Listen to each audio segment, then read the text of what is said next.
Meu nome é Elias, e eu sou vaqueiro há mais de 20 anos na mesma fazenda, no interior do sertão da Bahia. Conheço cada centímetro desse chão, cada curral, cada pasto, cada canto de mata fechada onde a luz do sol mal consegue entrar. Sempre me orgulhei de saber ler os sinais da natureza como um pai lê o rosto do filho. O canto dos pássaros anunciando chuva, o rastro de uma cobra na areia, o cheiro do mato antes de uma geada. Mas há uns 2 anos, aprendi que existem outros sinais, sinais que não deveriam existir, e que uma vez vistos não podem mais ser esquecidos. Isso aqui é a minha confissão, o meu desabafo sobre o que aconteceu naquelas noites de lua cheia, que mudaram para sempre a maneira como eu enxergo o sertão e os seus segredos mais antigos. Tudo começou de forma boba, com um mistério que parecia mais um incômodo do que uma ameaça. O gado começou a ficar agitado. Não era a agitação normal de quando chega uma onça por perto. Naqueles casos, o boi fica arredio, se amontoa, mas mantém um certo padrão. Dessa vez, era um pânico absoluto, como se o próprio diabo estivesse solto no pasto. Os animais corriam de um lado para o outro. Seus mugidos eram altos e estridentes, um som de desespero puro. De manhã, a gente encontrava os animais exaustos, com os olhos arregalados de medo. E às vezes, um ou outro bezerro mais fraco aparecia morto. Não era um fim trágico com marcas de predador, não. Era como se o coração deles tivesse simplesmente parado de medo. O senhor Antenor, o dono da fazenda, um homem já idoso e de poucas palavras, balançava a cabeça com um ar sombrio. Uma noite, depois de ajudá-lo a contar o gado, ele me puxou para tomar um café na varanda da sede. O céu estava limpo, e a lua ainda crescente iluminava o terreiro. Elias, você é um homem do campo, nascido e criado. Sua avó era paraibana, não era? Ele perguntou, olhando fixamente para a escuridão além da cerca. Era sim, seu Antenor. Por quê? Ela nunca te contou histórias sobre certos bichos que não são bichos? Sobre homens que, em noites de lua cheia, precisam se esconder da própria pele? Fiquei em silêncio, o café amargo na minha boca. Lembrei de fragmentos de conversas, de cantigas antigas que minha avó sussurrava. Coisas sobre o lobisomem. Eu sempre achei que eram lendas, historinhas para assustar criança desobediente. Já ouvi falar, sim, mas isso é coisa de causo, seu Antenor. Coisa de antigamente. Ele virou o rosto para mim e seus olhos profundos pareciam carregar o peso de todas as noites do mundo. Algumas coisas de antigamente não morrem, Elias. Elas apenas dormem. E às vezes, algo ou alguém as acorda. Preste atenção nos cães.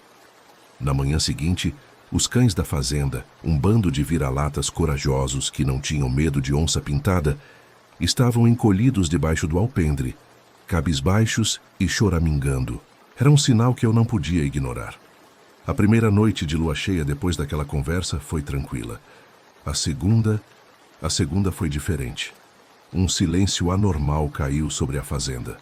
O coachar dos sapos, o cricrilar dos grilos, tudo cessou como se uma ordem tivesse sido dada.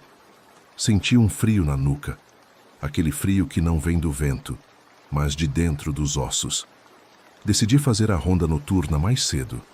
Peguei minha lanterna potente, um facão de lâmina larga, e num impulso, enfiei no bolso um pequeno crucifixo de metal que era de meu pai. Uma coisa que eu não carregava havia anos. A rotina era sempre a mesma. Verificar os cadeados dos currais, a porteira do Pasto Sul, a casa de bombas d'água. Caminhava com a lanterna varrendo a escuridão, o feixe de luz cortando a negritude como uma faca. Foi quando, no caminho para o Pasto Sul, eu senti. Era um cheiro. Um odor pesado, doce e ao mesmo tempo apodrecido, como de carne estragada e pelo de animal molhado. Não era o cheiro de um bicho comum. Era uma mistura de suor de homem e fera, uma combinação que enjoa a alma. Meu coração começou a bater mais forte. A lanterna tremia um pouco na minha mão. É só um javali. Eu menti para mim mesmo. Um javali grande que morreu por aqui. Mas não havia carcaça, não havia urubu. Só aquele cheiro, impregnando o ar parado da noite. E então veio o som. Não era um uivo. Era algo entre um rugido baixo e um gemido profundo, gutural, que parecia vir de um peito enorme. Não era alto, mas ecoava de um jeito estranho, como se estivesse em todo lugar ao mesmo tempo. Veio da direção da mata fechada, que faz divisa com a estrada velha. O suor frio escorria pelas minhas costas. Todos os meus instintos de homem do campo gritavam para eu correr, trancar a porta do meu alojamento e não olhar para trás. Mas o meu orgulho de vaqueiro, a responsabilidade de cuidar daquela terra, falou mais alto. Avancei em direção ao som. Quando cheguei na cerca de arame farpado que separa o pasto da mata, o cheiro ficou quase insuportável. Apontei a lanterna para o outro lado. Os olhos brilharam. 2 pontos de luz, de um amarelo sujo e intenso, pairando a mais de 1,5 metro do chão. Eles não piscavam. Eles me encaravam. Eu não conseguia ver o corpo. Só aqueles olhos pairando na escuridão, cheios de uma inteligência que não era humana, mas também não era animal. Era algo no meio termo, algo perverso. Fiquei paralisado. O ar saía da minha boca em baforadas curtas, formando nuvens brancas no ar frio. A criatura lá fora emitiu um rosnado baixo, um som que vibrou dentro do meu peito. Então, ela se moveu. Ouvi o estalar de galhos, o farfalhar pesado de folhas secas, e os olhos desapareceram, levando consigo aquele cheiro horrível. Fiquei ali por um tempo que pareceu uma eternidade, até que os sons normais da noite, os grilos, os sapos, voltaram timidamente, como se também estivessem se escondendo. Contei tudo para o senhor Antenor no dia seguinte. Ele não pareceu surpreso. Assentiu gravemente e foi até um velho baú de couro no fundo da sala. De dentro, tirou um punhado de balas de prata, velhas e enferrujadas. Meu avô mandou fazer isso, lá para os lados de Caruaru, há mais de 70 anos, ele explicou. Nunca precisei usar, mas talvez seja a hora. Eu olhei para aquelas balas e uma parte de mim quis rir, querendo acreditar que era uma piada de mau gosto, mas a memória daqueles olhos amarelos na escuridão calou qualquer risada. Isso não funciona, seu Antenor. Isso é loucura. Contra algumas loucuras, só outras loucuras funcionam, Elias. Ele respondeu com uma seriedade absoluta. A próxima lua cheia se aproximava e um temor profundo se instalou em mim. A agitação do gado piorou. Os cães praticamente se recusavam a sair de dentro de casa. E eu comecei a notar pegadas. Eram grandes, maiores do que a pata de um lobo-guará com a forma estranha, quase humana, mas com marcas de garras profundas na terra seca.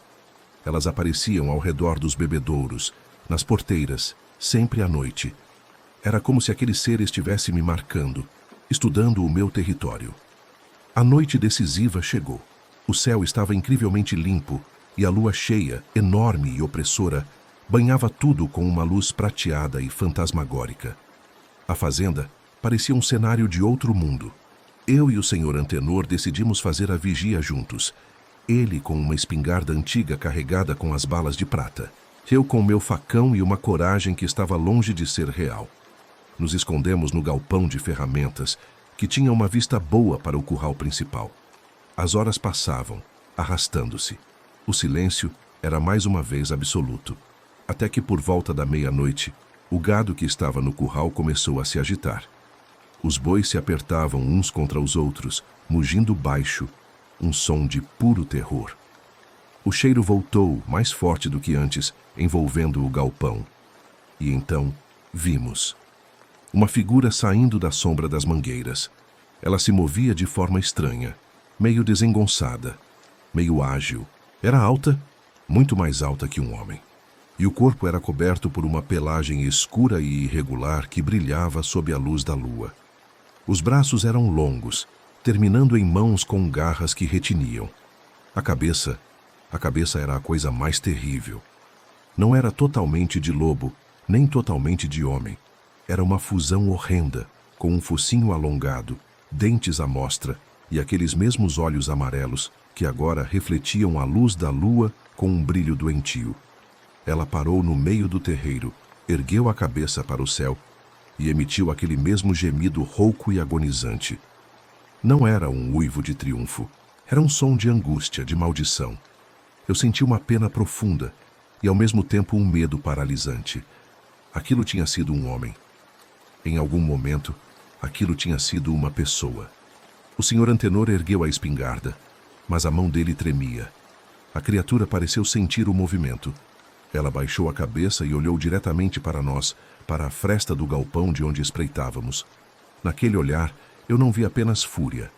Eu vi reconhecimento, e eu juro que vi um resquício de algo humano, um lampejo de desespero e vergonha naqueles olhos bestiais.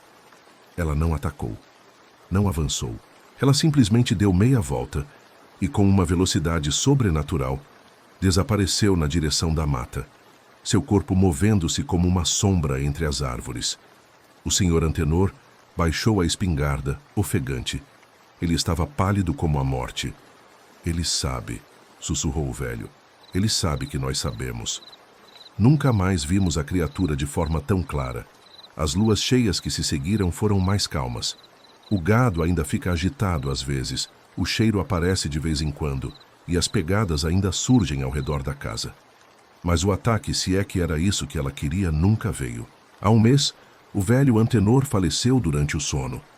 Na arrumação de seus pertences, encontrei um papel dobrado dentro do baú, junto com as balas de prata que nunca foram usadas. Era uma carta, amarelada pelo tempo, endereçada a ele. A caligrafia era trêmula. Dizia: "Meu filho, quando a lua ficar muito redonda e brilhante, tranca as portas e não olhe para fora. O mal que assombra nossa família não vem de fora. Ele nasce aqui dentro. Perdoe-me." A carta não era assinada. Eu dobrei o papel novamente e o guardei no meu bolso. Agora sou eu quem toma conta da fazenda. E quando chega a época da lua cheia, eu faço as rondas mais cedo. Tranco todas as portas e me recolho dentro de casa. Mas não consigo dormir. Fico acordado, olhando pela fresta da janela, esperando ver aqueles olhos amarelos no escuro. E eu me pergunto, toda santa noite, se a maldição era só uma história, ou se ela está apenas adormecida, esperando a sua vez de despertar de novo. E a pergunta que mais me atormenta, a que eu nunca vou ter coragem de responder, é: quando eu olho para aquela escuridão, estou procurando por um monstro, ou por uma parte de mim que eu nem mesmo conheço. Meu nome é João, e vou contar um caso que aconteceu aqui no sítio onde moro desde que nasci. Fica no fim do mundo, lá nas bandas de São João do Manuá, onde o asfalto acaba e o mato começa. A gente sempre viveu tranquilo, acostumado com o silêncio da roça e os barulhos normais do campo. Mas teve uma época, faz uns 2 anos, que coisas estranhas começaram a acontecer aqui no terreno. Coisas que até hoje me dão arrepio quando lembro. Era sempre no começo da noite, por volta das 7 horas, quando escurecia por completo. A primeira vez que notei foi numa terça-feira. Estava na cozinha ajudando minha mulher a lavar a louça do jantar, quando ouvi uns passos lá fora. Não dei muita importância. Pensei que fosse algum cachorro vadio ou até mesmo um gambá. Mas os passos eram diferentes, pesados e regulares, como se alguém estivesse andando em círculos no nosso terreno. Decidi dar uma olhada. Peguei a lanterna e saí na varanda. "Tem alguém aí?" gritei. Os passos pararam na hora. Varri a luz pelo terreno. Nada. Só o terreiro de terra batida, o carro na garagem e a cerca lá no fundo. Deve ter sido o vento, pensei, mesmo sabendo que não ventava naquele dia. Na noite seguinte, os passos voltaram. Dessa vez, minha mulher Maria também ouviu. "João, tem alguém andando no nosso terreno", ela sussurrou com a voz trêmula. Eu peguei o facão e saí de novo. Mesma coisa. Os passos pararam quando eu abri a porta. Mas dessa vez notei uma coisa diferente. O portão do fundo, que sempre deixamos fechado, estava levemente aberto. Começou a ficar frequente. Todo dia, quase no mesmo horário, os passos no terreno. Às vezes, vinham até perto da casa, dava para ouvir na janela do quarto. Outras vezes ficavam mais distantes, lá perto do galinheiro. As galinhas, coitadas, ficavam todas quietas quando os passos começavam. E galinha é bicho que faz barulho por qualquer coisa. Uma noite de lua cheia resolvi fazer uma coisa diferente. Em vez de sair correndo com a lanterna, fiquei quieto na sala com as luzes apagadas, só observando pela janela. Os passos começaram como sempre, lentos, pesados, andando em círculos. Consegui ver pela claridade da lua. Não havia ninguém no terreno, mas as pegadas apareciam na terra, como se alguém invisível estivesse andando por ali. Foi quando percebi que os passos seguiam sempre o mesmo caminho.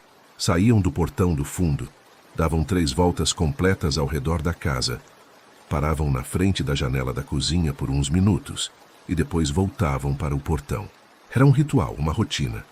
Resolvi contar para o seu Antônio, meu vizinho mais velho, que mora na região há 80 anos. Ele ouviu meu relato todo, acenando com a cabeça, como se já soubesse do que eu estava falando. João, ele disse, mascando seu fumo de rolo. Você descreveu o velho Otávio. Era o antigo dono desse sítio antes de seu pai comprar. Homem metódico. Fazia essa mesma caminhada todas as noites, sempre no mesmo horário, sempre no mesmo caminho. Morreu há 30 anos, mas pelo visto, o costume ficou. Fiquei sem reação. Meu pai tinha comprado o sítio há 40 anos, do filho do velho Otávio. Nunca o conheci, só sabia que o antigo dono era um homem apegado à propriedade. Seu Antônio me deu um conselho. Não enfrente, não brigue. Só aceita que ele está fazendo a ronda dele. Alguns espíritos são assim. Não fazem mal, só repetem o que faziam em vida. Voltei para casa pensativo. Naquela noite, quando os passos começaram, em vez de pegar o facão, me aproximei da janela e falei baixinho. Boa noite, seu Otávio. Pode fazer sua caminhada em paz. O sítio está sendo bem cuidado. Os passos pararam por um momento, como se quem estivesse lá fora tivesse se surpreendido. Depois continuaram, mas dessa vez pareciam mais leves, menos pesados, e pela primeira vez senti um cheiro estranho no ar. Aroma de fumo de corda, aquele bem forte que meu avô costumava fumar. Nos dias seguintes, continuei cumprimentando todas as noites. Os passos não pararam, mas a sensação de medo foi diminuindo. Às vezes, antes de começar a caminhada, ouvia um leve bater no portão, como se pedindo licença para entrar. O mais curioso aconteceu com o nosso cachorro, o Bento. No começo, ele rosnava e latia muito quando os passos começavam. Com o tempo, foi se acostumando. Agora, quando ouve os primeiros passos, só levanta a cabeça, abana o rabo e volta a dormir. Hoje em dia, já nos acostumamos com a visita noturna. Às vezes, quando temos convidados, avisamos antes. Lá pelas 7 da noite, se ouvirem passos no terreno, não se assustem. É só o seu Otávio fazendo sua ronda. Alguns estranham no começo, outros acham que é brincadeira, mas todos acabam ouvindo. O que me faz pensar é que no inverno passado, quando eu e Maria viajamos para passar uma semana na cidade, minha cunhada, que ficou cuidando da casa, disse que os passos não aconteceram nenhuma noite. Só voltaram na noite em que chegamos de volta. Parece que seu Otávio não anda mais por aí quando não tem ninguém para cuidar do sítio. E isso, de alguma forma, me deixa tranquilo. Significa que ele aprova a gente como cuidadores da terra que foi dele por tanto tempo. Aprendi que na roça, algumas coisas não são para se ter medo, só para se respeitar. E que, às vezes, os antigos donos nunca vão embora de verdade. Eles só mudam de forma, mas continuam zelando pelo que sempre foi deles. Meu nome é Rafael, e eu me mudei para o sítio da família no interior de Goiás há quase um ano, buscando paz depois de uma vida atribulada na cidade.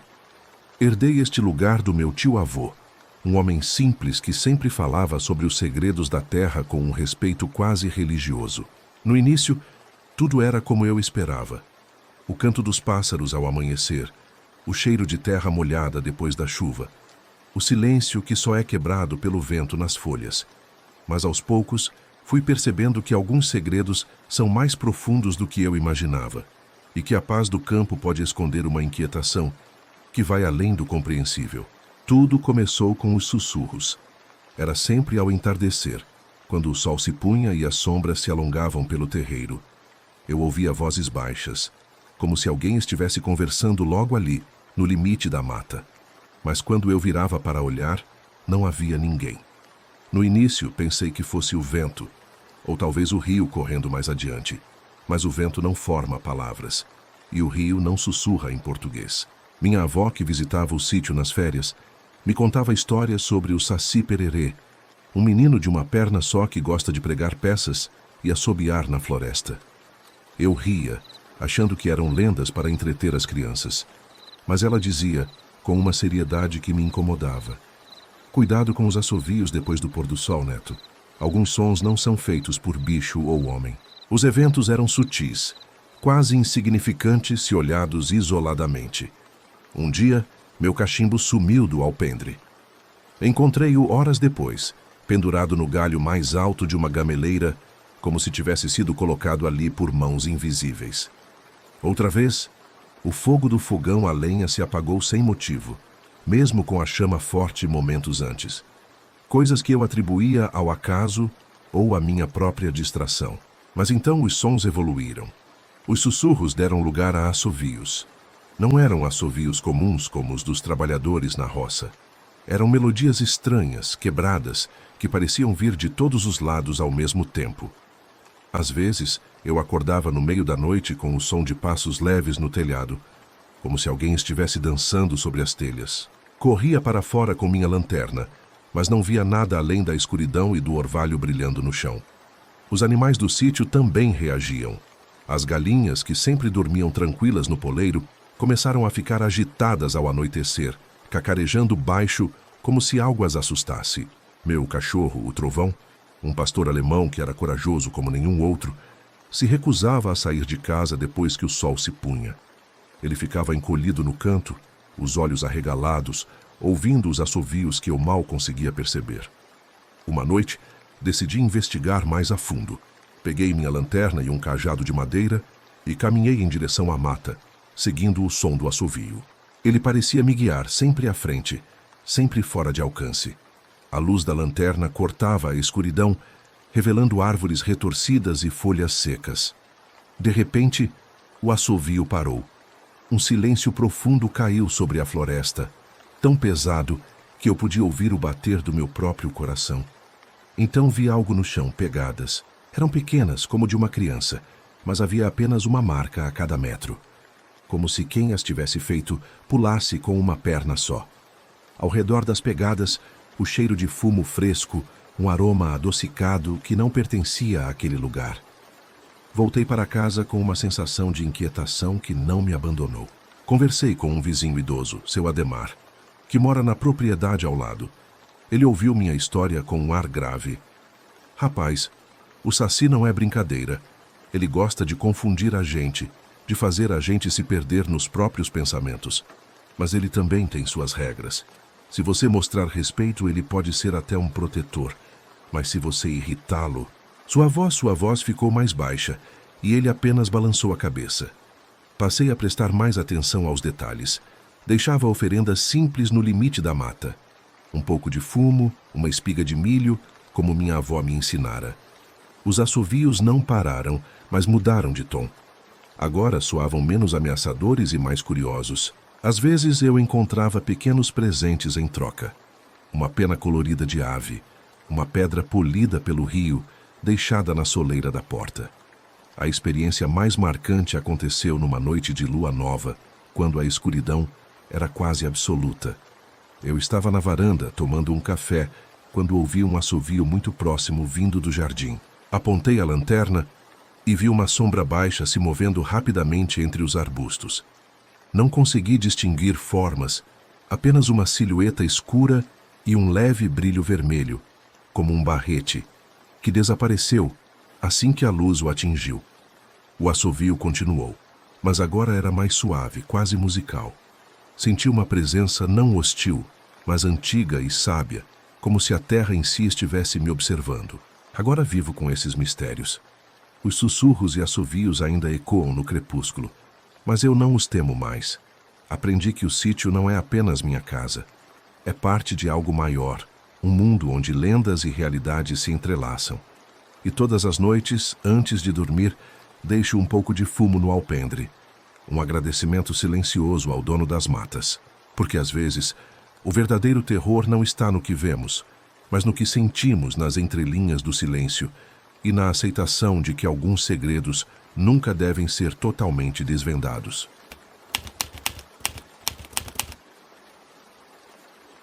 Meu nome é Severo, e passei a vida toda como caseiro da fazenda São Geraldo.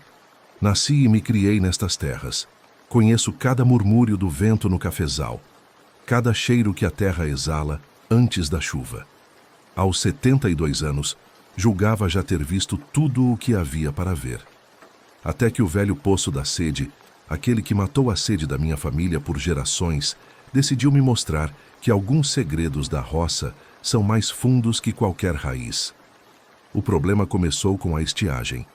Um verão rigoroso como há muito não se via. O riacho que abastecia as plantações secou, o reservatório baixou perigosamente. Restou apenas o poço, aquele velho amigo de pedra com sua bomba manual enferrujada. A água sempre foi fresca e pura, mas nesse verão ela mudou. Não de gosto, não de cor. Mudou de presença. As primeiras noites foram de sons. Achava que era a madeira da casa rangendo com o calor, ou algum tatu no terreiro, mas eram sussurros, vozes de água, se é que isso faz sentido, como se alguém estivesse conversando lá no fundo, sob a superfície. Palavras molhadas e distorcidas que eu não conseguia decifrar. Minha neta, a Sofia, veio passar uns dias comigo. Aos 8 anos, ela tinha a percepção aguçada das crianças. Foi ela quem notou primeiro. "Vovô, o poço está cantando", ela disse uma tarde, encostando o ouvido na pedra da borda. "É o vento, minha filha." Tentei enganá-la, mas o ar estava parado, pesado. "Não é vento. É uma senhora cantando uma música triste." Um frio percorreu minha espinha. Mandei ela ficar longe do poço. Na semana seguinte, as coisas pioraram. Acordei com a bomba manual funcionando sozinha. O rangido ritmado ecoava no silêncio da madrugada. Saí correndo. Pensei em vandalismo, não havia ninguém. A alavanca subia e descia sozinha, mas não saía água. Só um som úmido e oco, como se estivesse bombeando o ar de um lugar vazio. A madrugada seguinte trouxe o primeiro reflexo. Fui buscar água antes do amanhecer, como sempre faço. Ao me inclinar sobre a boca do poço, vi minha face na água escura. E então, por um instante que fez meu coração gelar, vi outra face ao lado da minha. Uma mulher pálida com cabelos flutuando como algas, seus olhos escuros fixos em mim. Não era um reflexo da superfície. Estava lá dentro, submersa, olhando para cima. Gritei e recuei, derrubando o balde. Quando me arrisquei a olhar novamente, só havia a água parada e escura. Contei ao administrador da fazenda. Ele riu, disse que era coisa de velho e que eu precisava de férias. Mas como tirar férias de uma vida inteira? Os fenômenos se intensificaram. Encontrei a cerca ao redor do poço aberta várias manhãs seguidas, embora eu sempre a trancasse ao anoitecer. Pegadas pequenas e úmidas levavam do poço até a porta da cozinha. Às vezes, de madrugada, ouvia batidas suaves na porta, como se alguém estivesse tocando com as pontas dos dedos molhados. A noite mais terrível foi durante a lua cheia. Acordei com um chamado que não era sonho, uma voz feminina, clara e próxima, sussurrando meu nome. "Severo." Saí com a lanterna, meu velho coração batendo descompassado. A bomba manual estava funcionando novamente, mas desta vez jorrando água em abundância. E ali, sentada na borda do poço, como se fosse um banco de praça, estava uma figura vestida de branco, com os cabelos escorrendo água. Não era fantasma, era mais sólido que isso, mais real. Ela se virou para mim. Seus olhos eram negros como o fundo do poço, e sua pele tinha o brilho pálido da lua na água. "O verão vai passar", ela disse, e sua voz era o sussurro das nascentes. Mas eu não. "Quem é você?", consegui perguntar, minhas mãos tremendo tanto que quase deixei cair a lanterna. "Sou a sede desta terra", ela respondeu. "E você, Severo, é o guardião das águas. Sua família sempre foi." E então, sem mais explicações, ela simplesmente se inclinou para trás e caiu no poço. Não houve respingo. A água apenas a recebeu como se fosse parte dela. Desde então, nada é como antes. A estiagem continua, mas nosso poço nunca seca. A água está sempre fria e pura, mas agora carrega o peso desses segredos. Às vezes, quando passo pelo poço ao entardecer, juro ouvir sussurros vindos de suas profundezas. E nas noites de lua cheia, deixo um copo de água na janela, uma oferenda silenciosa para aquela que habita nossas profundezas. Aprendi que algumas fontes não saciam apenas a sede do corpo. Algumas guardam memórias mais antigas que as próprias pedras. E que no silêncio da roça até a água pode ter voz própria. Continua. A história continua com mais desenvolvimentos. Nos dias que se seguiram ao encontro, cada gota d'água que eu bebia tinha um sabor diferente. Não era ruim, apenas consciente. Como se estivesse bebendo algo que também estava me observando. Minhas plantas cresceram viçosas como nunca, mas sempre curvadas na direção do poço, como se prestassem reverência. Sofia voltou para a cidade, mas antes me fez um desenho. Eu de um lado, uma mulher de cabelos longos do outro, e o poço no meio como um grande olho. Ela é triste, vovô, mas não é má, disse minha neta com aquela sabedoria simples das crianças que consegue ver o que nós, adultos, complicamos demais. Uma tarde, resolvi fazer o que deveria ter feito desde o início. Desci até a cidade e fui ao arquivo municipal. A senhorita do balcão, uma moça jovem que me conhecia desde pequeno, ajudou a encontrar os registros antigos da fazenda. Folheamos livros amarelados, cheirando a tempo e poeira, até encontrar o que não sabia que procurava. No registro de fundação da São Geraldo, de 1883, havia uma nota à margem, escrita com uma caligrafia firme e antiga. A nascente foi abençoada por uma cigana que passou estas terras.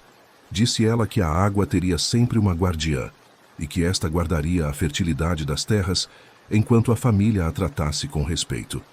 Em troca, pediu que nunca fechassem o acesso à água, nem mesmo nos tempos de seca. Lendo aquilo, meu sangue pareceu parar nas veias. Lembrei que meu avô, nos seus últimos anos de vida, sempre mantinha um copo de água fresca na mesa de cabeceira. É para a visitante, ele dizia. E nós, crianças, achávamos que era delírio de velhice. Agora entendia. Na volta para a fazenda, parei no cemitério local. Encontrei o túmulo do meu bisavô, o primeiro caseiro da São Geraldo. Na lápide desgastada pelo tempo, além dos nomes e datas, havia uma inscrição quase apagada. Que suas raízes bebam da fonte eterna. Nunca tinha dado importância àquilo. Pensava que era só um verso bonito. Agora aquelas palavras me olhavam de volta, carregadas de significado. Aquela noite foi a mais longa da minha vida. Sentei-me na varanda, olhando para o poço iluminado pela lua, e percebi que estava diante de uma encruzilhada. Poderia contar tudo para o administrador, que provavelmente me acharia louco de vez e me colocaria para descanso. Poderia tentar tampar o poço, como uma parte de mim ainda pedia, mas outra parte, mais profunda, sabia que isso seria uma traição não só à entidade, mas à minha própria história. Decidi então fazer o que meus antepassados fizeram: aceitar. Não como uma rendição ao medo, mas como um entendimento. Na manhã seguinte, fui até a cidade novamente e comprei um copo de vidro transparente. Simples, mas bonito. Naquele mesmo dia, ao entardecer, enchi o copo com água do poço e o deixei sobre uma pedra lisa ao lado da estrutura, como meu avô fazia. Os efeitos foram imediatos, ainda que sutis. Naquela noite, pela primeira vez em semanas, dormi profundamente. Não ouvi sussurros, não acordei com barulhos estranhos. Pela manhã, ao me aproximar do poço, encontrei o copo vazio e limpo, como se tivesse sido lavado por mãos cuidadosas. O tempo foi passando, as estações mudando. A estiagem acabou. As chuvas voltaram, mas eu mantive o ritual. Sempre ao pôr do sol, um copo de água fresca sobre a pedra. Sempre pela manhã, o copo vazio e limpo. As plantações ao redor da sede nunca foram tão produtivas. Os animais sempre saudáveis. A fazenda inteira parecia florescer sob uma bênção silenciosa. Hoje, muitos anos depois daquele verão terrível, continuo aqui. Meus cabelos estão mais brancos, minhas costas mais curvadas, mas ainda sou o guardião destas terras e desta água. Quando meus netos me visitam, ensino a eles o respeito pelos segredos antigos da roça. Mostro a eles como ouvir o que a terra tem a dizer, como interpretar os sinais que a natureza nos dá. Às vezes, nas noites mais quietas, ainda ouço os sussurros vindo do poço. Mas agora não me causam medo. Soam como uma canção de ninar antiga, uma melodia que conheço desde sempre, mas nunca consegui decifrar completamente. E quando a lua está cheia, juro que vejo reflexos na água, não apenas do céu, mas de rostos que me são familiares, ancestrais que cuidaram desta terra antes de mim. Aprendi que o verdadeiro terror não está no desconhecido, mas na nossa recusa em entender. E que as histórias mais assustadoras são aquelas que carregam verdades que preferimos ignorar. Esta água sustenta minha família há gerações. E agora entendo que nós também sustentamos algo através dela. Um pacto silencioso entre o mundo visível e o invisível, entre o que sabemos e o que apenas sentimos. O poço ainda está aqui, no centro do terreiro. Suas pedras estão mais gastas pelo tempo, sua bomba mais enferrujada. Mas a água continua a mesma, fresca, pura e cheia de segredos. E eu, Severo, continuo sendo seu guardião, até que chegue o dia de passar esta responsabilidade para outras mãos, e a dança entre a família e a fonte continue, como vem continuando há séculos, no silêncio sábio da roça.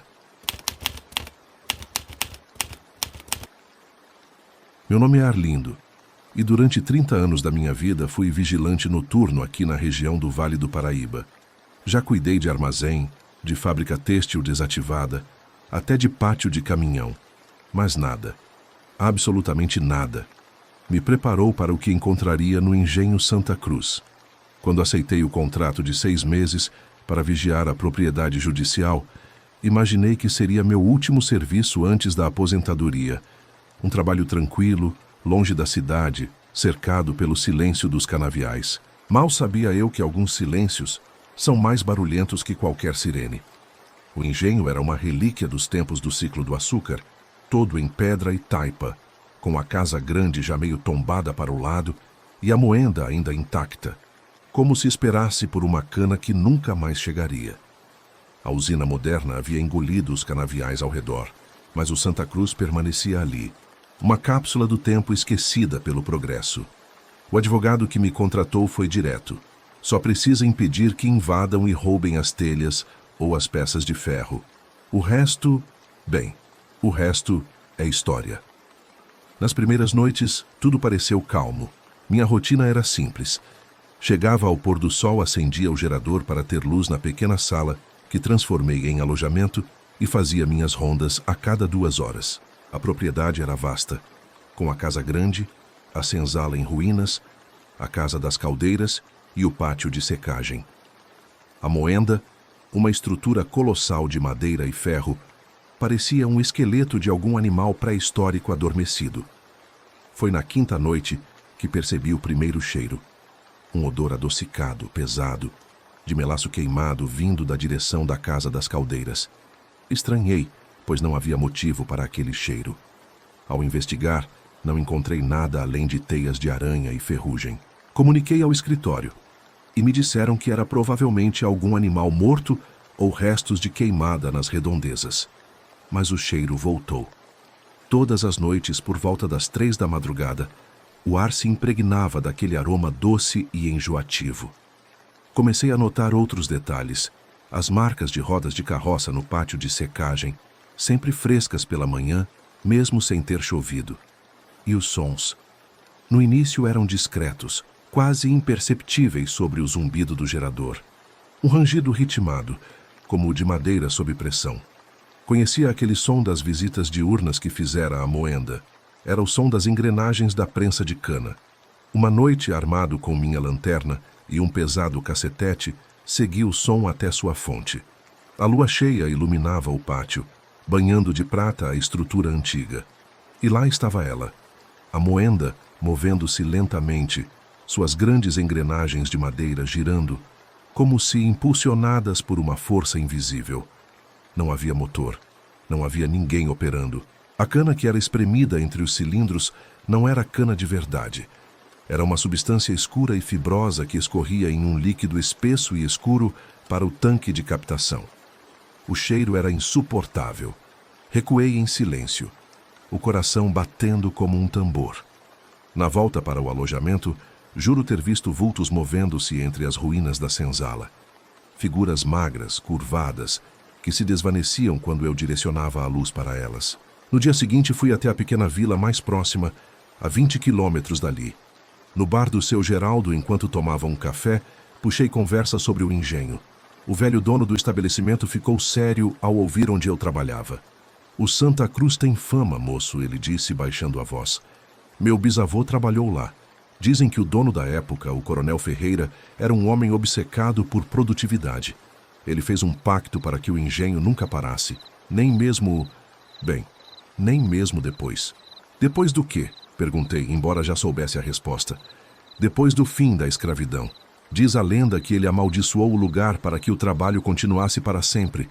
Mas não é uma maldição de raiva, não. É de tristeza. É como se o próprio engenho tivesse absorvido a dor daquela gente e a transformado em algo tão físico." Voltei para o Santa Cruz com um nó na garganta. Naquela noite, durante minha ronda, o inesperado aconteceu. Ao passar pela Casa das Caldeiras, vi que estava iluminada por dentro por uma luz alaranjada e tremulante.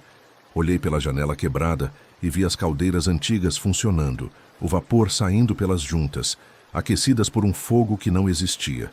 E figuras movediças operavam os equipamentos, suas formas translúcidas e distorcidas pelo vapor e pela penumbra.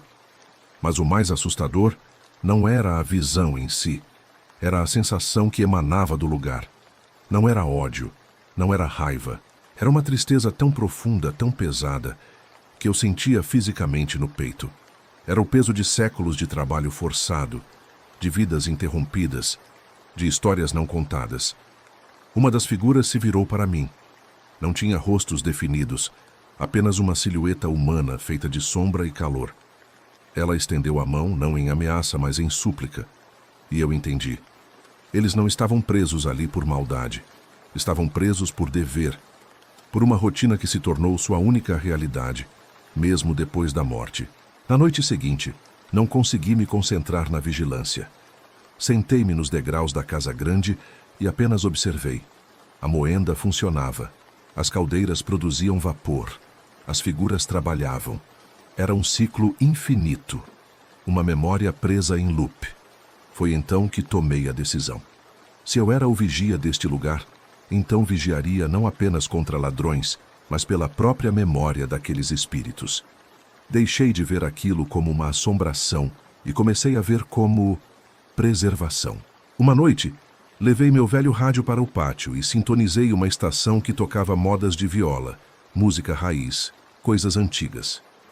Coloquei-o em um volume baixo, perto da moenda. Pareceu que as figuras trabalhavam com um pouco mais de tranquilidade. Será que a imaginação estava me pregando peças? O clímax aconteceu em uma noite de lua nova, escura como breu. Acordei com o som da moenda funcionando em um ritmo frenético, muito mais rápido que o normal.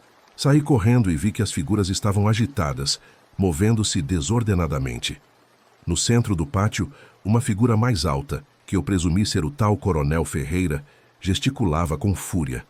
O engenho estava em caos. Sem pensar, gritei: "Já chega!" Tudo parou.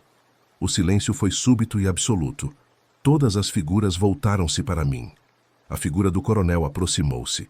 Senti um frio intenso, mas me mantive firme. "Acabou", falei, com uma voz mais firme do que eu me sentia. "O trabalho de vocês está feito. Já podem descansar." A figura do coronel pareceu hesitar. Então, lentamente, levou a mão ao chapéu e o removeu, num gesto de resignação. Uma por uma, as figuras começaram a se desfazer, não como em explosões, mas como fumaça dissipando-se ao vento. Uma sensação de paz, pela primeira vez, pairou sobre o Santa Cruz. O contrato de 6 meses terminou.